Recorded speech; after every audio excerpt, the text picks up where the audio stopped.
What's up, everybody? Welcome back to the Oak Tree Football channel, and in today's video I am going to be looking at the TCU Horned Frogs, their schedule for the season, and I'm going to be making my record prediction for them this season. The TCU Horned Frogs, of course, play in the Big 12. They joined the Big 12 only a few years ago. And a few years ago, TCU was a very good team. I believe 2017 they had double-digit wins, and then 2015 and 2014 I think they also had double-digit wins. And I'm pretty sure a few years before that as well. So they were very good a few years ago. But last year was one of their worst years since they joined the Big 12. It was their second worst year since they joined the Big 12, finishing with a 5-7 record. Their worst being 4-8. And they're losing a lot of good talent like Jalen Rieger, Jeff Gladney, Ross Blacklock, and Lucas Niang. But they are getting some good players back, like second-year quarterback Max Duggan, who struggled a lot last year, but he was okay at times, and I definitely think he will improve this year. They're also bringing in their first five-star recruit in the team's history, running back Zachary Evans. He is someone that could be dangerous, if not this year, in a few years' time, either next year or in 2 years. He should be a very good player. So they have a lot of good talent on the offense, in my opinion. I think they can return to a bowl game this season. They're also bringing back on the defensive side. They're bringing back Garrett Waller, who had 125 tackles last season. And then along with that, they're bringing Adarius Washington, who had 5 interceptions last year, and Trevon Moehrig Woodard, who had 4. So TCU is a team that's bringing a lot back. It's pretty good talent, so I think they're going to be a pretty good team. So let's get into this prediction. They went 5-7 last year, like I said, and they did have a pretty good recruiting class with the 24th best in the country. Of course, Zachary Evans is the 5-star, and then they got a few 4-stars as well. Week 1, they start off the schedule with a game at California. Cal is a team that I expect to take a step up this year. They were pretty good last year, but I think they can get even better. They definitely have the talent, including quarterback Chase Garbers. I do think that Cal will be better this season, but I do think Cal might struggle a bit earlier in the year, which is why there's a good chance TCU wins this one, but there's also a really good chance Cal wins this one, because Cal will still be a good team this season without a doubt, and Cal's at home this game. I still think that I don't think Cal will struggle too much. I think there'll be some struggles, but not too much. But this is actually a very good out-of-conference game for Week 1. Of course, this is not Cal's first game of the season. They have to play in Week 0. So this is actually the second game of the year. At the moment, I'm kind of leaning towards Cal in this one. I think both these teams are very talented, but I do think Cal's a bit more talented, and Cal's at home for this game. So this is a game that really could go either way, in my opinion, but I just think that it's a lot more likely that Cal will get the win, because I just think that Cal's better, and they're the home team. If TCU was at home, they would be able to get a win, but just Cal being at home, I think that they will win. Week 2, they should have no problem playing Prairie View A&M. No problem right there. That's an easy win, in my opinion. Then they have a bye. This is not a good place bye. Not a good place bye at all, because it's in Week 3, and it's coming off a pretty easy game. So this is just not what you want. It's not where you want your bye week to be. So I don't think that TCU is going to be very happy with this bye week. But they do have a kind of tough game in Week 4, playing on the road against SMU. I could see them losing this game. I don't think they will. I do think SMU will be okay this year. I think they'll be good in the American Athletic, but I think they're going to struggle in out-of-conference, especially in games against TCU. But this could be a close game, and it's a pretty good game, honestly. But at the moment, I'm leaning towards TCU, but SMU being the home team for this one, and SMU definitely has some good talent, so I could see SMU surprising TCU, if you want to call it a surprise, but at the moment, I'm kind of leaning towards TCU.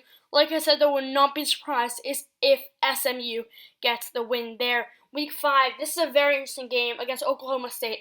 Chuba Hubbard, Oklahoma State's number 1 player, one of the number 1 running backs in college football, has said that he potentially will not play this college football season due to what his head coach was doing. So if he's not playing in this game, TCU has a good chance being at home. Oklahoma State is still a good team without him, but the loss of him is going to hurt a lot.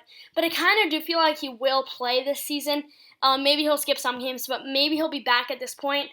I think it really does come down to if he's back. Even if he's not back, I still do think Oklahoma State has a chance to win, because they definitely do have some talent other than him. But he is definitely the number 1 piece on that team. If he's back, I'm definitely taking Oklahoma State. But if he's not back, it can really go either way. It really helps that TCU's at home, but Oklahoma State is definitely still the more talented team. But if TCU is at home and if Chuba Hubbard's not playing, TCU's got a really good shot at this one.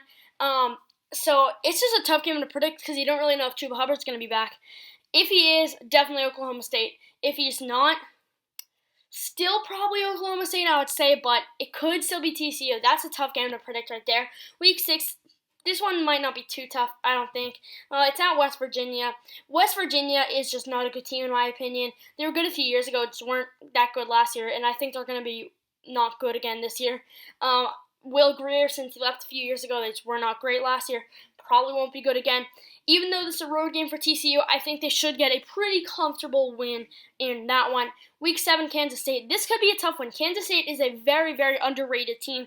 Kansas State definitely has the potential to be a pretty good team, surprise some people. And they did surprise some people last year by beating Oklahoma. That was actually Oklahoma's only loss of the regular season last year. They even were able to beat teams like Baylor. But Kansas State was the only one that was able to beat them. Kansas State were in the top 25 for a short period last year after that win against Oklahoma, and I think maybe they can be close to that again this year. It's just kind of a tough schedule, and I'm not really sold on them that they're going to be able to be a very talented team. I think they can be good, but I do think TCU should win this one because they're at home, and I'm just not sure about Kansas State. Yet at this point in time. I'm not sure if they're going to be good or not. So I'm going to take TCU in that one. Week 8, they play on the road at Baylor. This is a tough one to predict because Baylor is going to be worse than last year. I definitely think so. But will they still be able to beat someone like TCU? Baylor is at home for this one, and it's just kind of a tough game to predict because both teams have talent. But at the moment, I'm kind of leaning towards Baylor because Baylor still definitely does have talent. They have Charlie Brewer, and they're bringing in head coach Dave Aranda, who, of course, was a member of LSU's national championship winning team last season. So Baylor should still be good. It will be a step back from last year. They're losing a lot. But it should still be a good year, in my opinion, which is why I think that Baylor will be able to win this game because Baylor's at home here. Obviously, I don't think it's impossible for TCU to get the win, but just because Baylor's at home, I think that they should be able to get the win here. But like I said, won't be surprised if TCU gets the win. Week 9 against Oklahoma. This could be a serious upset. There's some upset potential here. I don't think it will be an upset. I do think Oklahoma's a very good team, but I do think there's some good, big upset potential here. Of course, Oklahoma got upset last year by Kansas State, and maybe TCU will be the team that upsets them this year. It's a home game for TCU. It's on Halloween. It should be a pretty entertaining game, honestly. It could be an under-the-radar game for Oklahoma. Oklahoma could have some struggles in this game. I still do think Oklahoma should win because they probably have their team figured out. They're losing a lot of talent, but at this point in the year, they'll probably have their quarterback, Spencer Rattler, figured out. Spencer Rattler will probably be good this season. Just based on how history has gone, Spencer Rattler will probably be good because the last 3 Oklahoma quarterbacks, the first one won the Heisman, of course, Baker Mayfield. Second one, Kyler Murray, won the Heisman. And the third one, Jalen Hurts, got second place in the Heisman. So if history is going to repeat itself again this year, Spencer Rattler in Oklahoma will probably return to the playoffs, and Spencer Rattler will probably win the Heisman or be a finalist for the Heisman. I don't think that will happen, but it could definitely happen. I do think Spencer Rattler will be pretty good. I'm going to take Oklahoma in this one. I could see TCU putting up a strong fight, but I just think that Oklahoma is just too good of a team. They've been the best in the Big 12 for many years now, and I don't think that's going to change this season. Week 10, they have a home game against Iowa State. This is an interesting one. Iowa State has one of the best quarterbacks in the Big 12, maybe even the best quarterback in the Big 12, Brock Purdy. So I could see both teams struggling in this one. Iowa State is a team that could be good, but also they could just have some struggles this season. And I feel like TCU could be a game they struggle in. I think TCU will be pretty good. At this point in the year, they'll have more things figured out than earlier in the season. And at the moment, I'm actually going to pick TCU here just because they're at home. Iowa State's a good team, but I think TCU is also good. And I'm going to pick TCU here. It could be a loss, but I'm going to say it's a win. Week 11, I don't really see them winning this one. It's against Texas. Maybe if TCU was at home for this game, they would be able to get the win, but on the road, I just don't see it happening. Texas will probably be improved this year. It's been a few years since they were really a top-tier team. Sure, they've been good in the past, but they haven't really been top tier. And I'm not necessarily saying that they will be a top-tier team this season, but I think it will be a step up, and I just don't see TCU winning this one. Week 12, they play Texas Tech. This could be a pretty tough game, honestly. Alan Bowman is Texas Tech's quarterback, and he has had some injury problems in the past, but if he can stay healthy, he can be a very good quarterback. So TCU actually could struggle in this one. I wouldn't be surprised if that's the case, but just being at home, I think that'll be enough to get the win. And then week 13, they play on the road against Kansas. Kansas just hasn't been good for a while, and they probably won't be good again this year. And even though it's a road game for TCU, I think they'll win. So now, as I always do, I'll go through each game once again. I'll give my prediction for who I think will win. Week 1 at Cal, I'm going to take Cal right there. Prairie View A&M, definitely TCU. Then they have the bye. I'm going to take them against SMU. That could be a loss, but I'm going to take them there. Week 5, Oklahoma State. I'm going to take Oklahoma State. I'm assuming that Chuba Hubbard will be back at this point. Even if he's not, I do think Oklahoma State will win because I think TCU will struggle early in the season. So I'm going to pick Oklahoma State there. I do think it's a possibility for TCU wins, especially if Chuba Hubbard's not playing, but I'm going to pick Oklahoma State. Week 6 at West Virginia, I think that's a win. 7 against Kansas State could be a tough one, but I'm going to take them. Week 8, Baylor, I'm going to say that's a loss. Week 9, Oklahoma, I'm also going to say that's a loss. Week 10 against Iowa State, I'm going to take TCU there, but Week 11 against Texas, I'm going to say that's a loss. And then I think they'll beat Texas Tech and Kansas to give them a record of 7-5 on the year. So I think that they have a few tough road games. I think they'll lose to.